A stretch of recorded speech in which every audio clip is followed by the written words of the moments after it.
Directly behind this window is just a sheer drop into the center of the building. Who builds a building like that?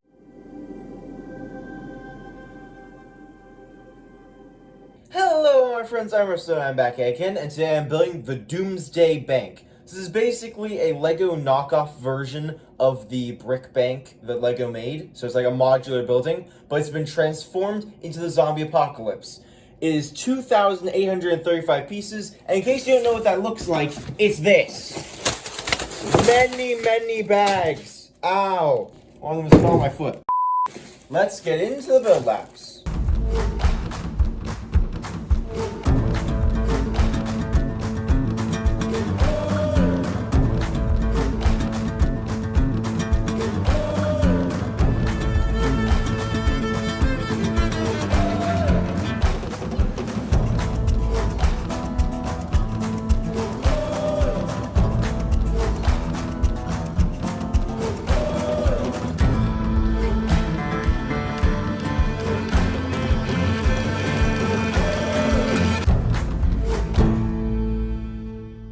Hey guys, if you enjoyed the video, please like and subscribe, it helps me out a ton. Now, on with the show. Okay, so we've gotten this thing built. It took approximately 5 hours to build, but boy oh boy was it worth it. This thing looks amazing. First off, we've got a couple of extra parts. We have a sniper rifle with a little like clip-on thing. We have a hand grenade on a stick.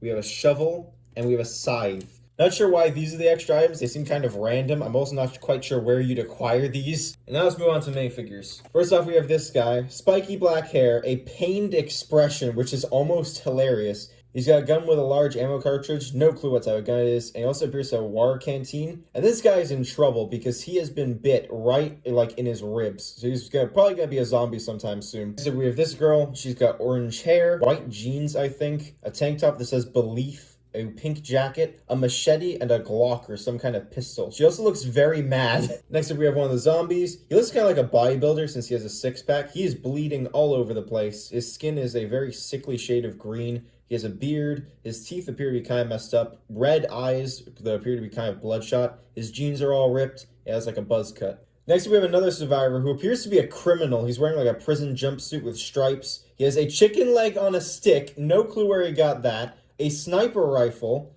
and appears to be very pleased with himself. We have another zombie. She appears to be a nurse. Just like the other zombie, she's bleeding all over the place. Her face has been completely messed up. She's missing a couple teeth. She's got bloodshot red eyes. She's a red ponytail. Next up, we have a dead guy. I'm not quite sure how it's possible to just die in the zombie apocalypse, but this policeman sure seems to have done it. Just stained with dirt. His outfit's completely torn. His skeleton is gray for whatever reason. I'm not quite sure why it's turned that color. But I don't think he's a zombie because he's just a skeleton. He's just dead. He's also clutching a combat knife with whatever life he has left.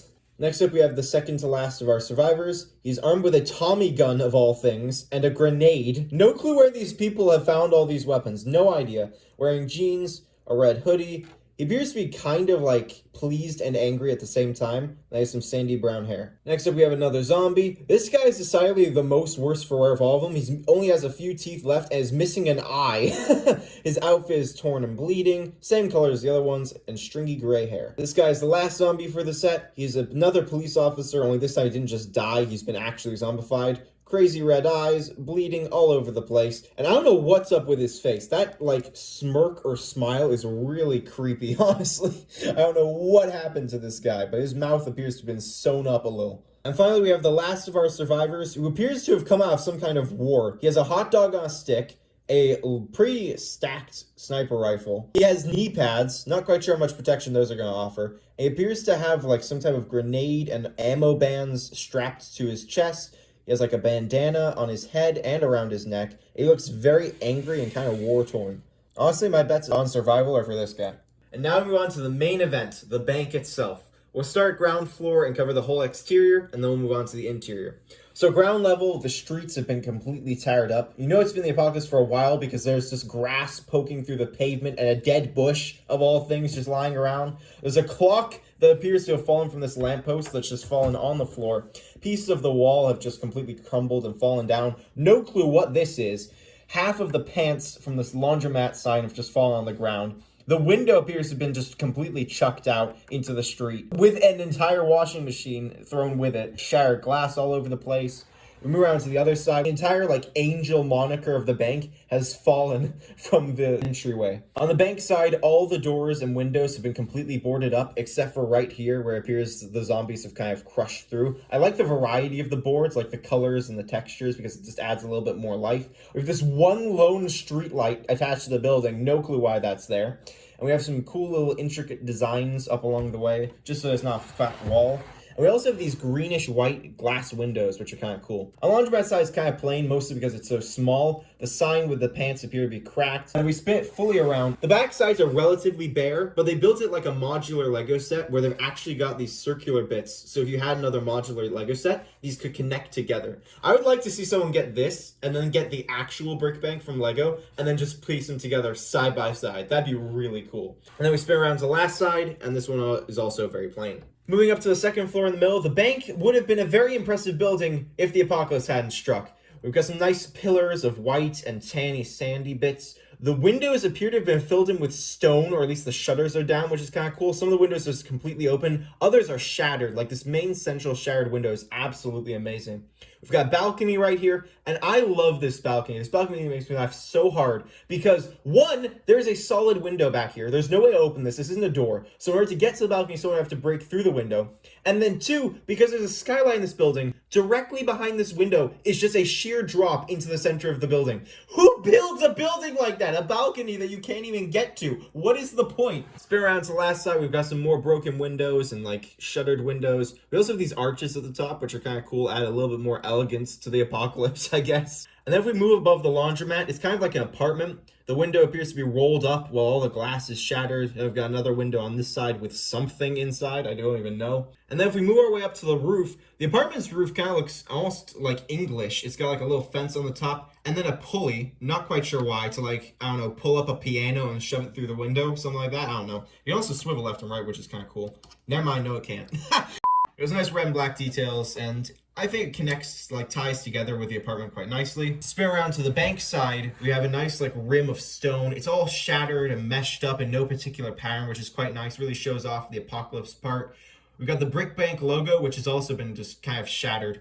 At the very, very top, we have a large skylight with many glass panes missing. You could probably fall down through there. If you were to fall directly through here, you would fall all the way to the floor.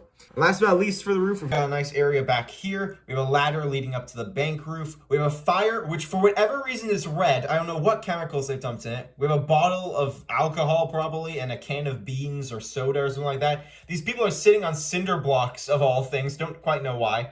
There's a chimney all the way up here, and I'll talk a little bit more about that later because there's a little secret detail about it. There's some wood strewn all over the place. It would be nice if they had like SOS spelled out. And then we have an entryway that leads inside the bank, which actually could function realistically because there's stairs all the way down. What's cool about this is that even though this is a knockoff set, the people who made this built it exactly like the actual modular set, which is that each layer can just come off really easily because it's mostly flat bricks with a couple of studs here and there just to hold it together. Down on the first floor, we'll start with the interior of the bank. You can see the chandelier that once hung from the ceiling, not quite sure how it hung if there's a skylight directly above it, has fallen completely to the floor. The bank teller's windows have lost everything. It's just vanished. I love the floor pattern and the fact that the grass has kind of been corrupting it. We've got a little bit of a curved staircase going up leading to the second floor. We have a door that leads behind the counters into the bank. The bank vault door has been completely torn off. There's a fire extinguisher lying on the ground. If we lift up this metal bar thing above it, you can see inside the bank vault where there's a hammer and saw and like a broken bench for you to sit on. There's also two doors for you to put money in. I'm not quite sure how the human hand could fit in there and actually do that. There's also, for whatever reason, a functioning cash register. I say functioning because you can grab this end and pull it out, kind of. Why? Why would you need this? It's just a tiny little drawer that shoves in and out. What's the purpose of that? What is the purpose of that? I don't understand. And the screen is cracked anyway. It wouldn't work. Then we have the chimney. And the cool feature about this chimney is this chimney lines up with a chimney on the second floor and the third floor. There's a flap at the very bottom of the chimney. So if a Mayfair were dropped down the chimney, it would drop right onto the roof of the bank vault. Or if this was flipped up, they drop right into the bank vault. And lastly, we have the inside of the laundromat. We have a nice linoleum floor, a wall of washing machines, and one of the washing machines has just fallen down in the center of the floor. We've also got like some windows. No clue where they came from.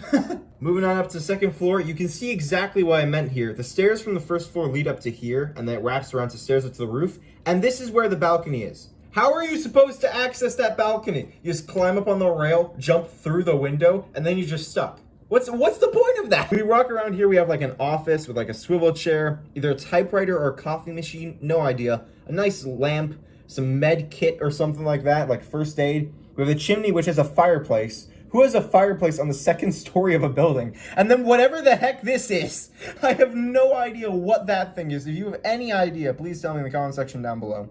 Then we have a doorway that leads into a kind of office. There are windows overlooking the drop from the skylight. The windows are completely shattered. We have 2 chairs and a bequeath, a piece of paper that says bequeath. So somebody was actively writing their will before this happened. They also have a green desk lamp and a picture of bamboo on the wall. Of all things, some of the details in this bank are so weird and strange, and I love them.